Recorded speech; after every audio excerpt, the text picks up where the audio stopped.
बेलपत्री आप शिवलिंग पर पहले चढ़ा रहे हैं, उसके बाद जल चढ़ा रहे हैं। दूसरा, जल चढ़ाने के बाद बेलपत्र चढ़ा रहे हैं। ये दो अलग अलग क्रम है शंकर भगवान की पूजन के। आप समझ लीजिएगा जरा, ये प्रसंग कभी नहीं आया, आज आया है तो उसको समझ।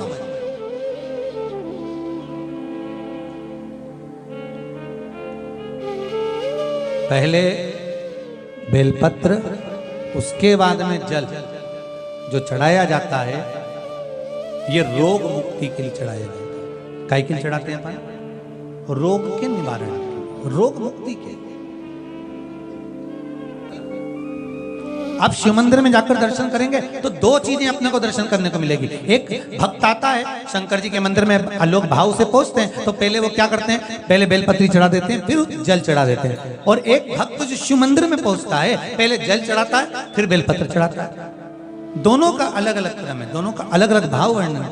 पहला, अगर बेलपत्र चढ़ाया है और उसके बाद अगर शंकर भगवान पे जल चढ़ा रहे हो तो ये रोग मुक्ति के लिए होता है। जैसे बड़े रोग किसी को हो जाए, रोग किसी को घेर ले, तो वो बेलपत्री चढ़ाने के बाद फिर जल चढ़ाएगा तो उसको रोग थम जाएगा और फिर वो रोग आगे नहीं बढ़ेगा, आगे नहीं बढ़ेगा। रोगों को थामने के लिए बेलपत्री पहले, फिर जल। और जब कुछ कार्य के लिए आप, सिद्धता के लिए आप, अच्छे कार्य के लिए आप, मन की प्रसन्नता के लिए, आनंदता के लिए आप शिव आराधना कर रहे हो, आप शंकर की आराधना कर रहे हो, तो आप जल चढ़ाकर फिर बेलपत्री चढ़ाए, उसका लाभ आनंद में। आपने जल चढ़ाया, उसके बाद बेलपत्री चढ़ाया।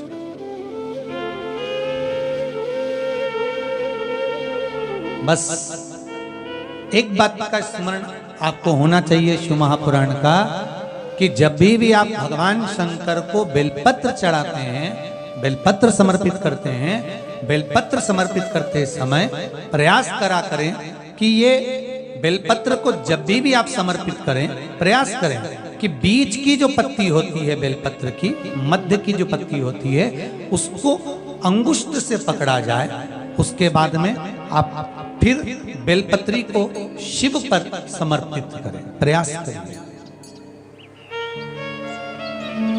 बेलपत्र जो हम भगवान शंकर को समर्पित करते हैं, उसका मध्य जो भाग होता है, बेलपत्री का जो 3 देवताओं का मध्य जो भाग होता है, उसको पकड़कर बेलपत्री को शिव को समर्पित करना चाहिए। पूर्व की कथाओं में यह भी वर्णन किया है कि बेलपत्री की डंडी का मुख कहाँ होना चाहिए। पूर्व की कथाओं में यह भी बताया गया है कि बेलपत्री की तीनों डंडियों के बीच में, तीनों पत्तियों के बीच में जो खाली जगह होती है, डंडी होती है, उसका क्या महत्व है, ये पूर्व की कथा में पहले बता चुके। पर आज जो क्रम चल रहा है कथा का, उसमें अपन जो समझ रहे हैं वो ये होना चाहिए कि आप किस कामना से जल चढ़ा रहे हैं, आपके जल चढ़ाने का क्रम क्या है। अगर आप रोग मुक्ति के लिए चढ़ा रहे हैं तो पहले बेलपत्र चढ़ेगी, फिर जल चढ़ेगा। आप कार्य सिद्धि के लिए चढ़ा रहे हैं, पहले जल चढ़ेगा, फिर बेलपत्र चढ़ेगी।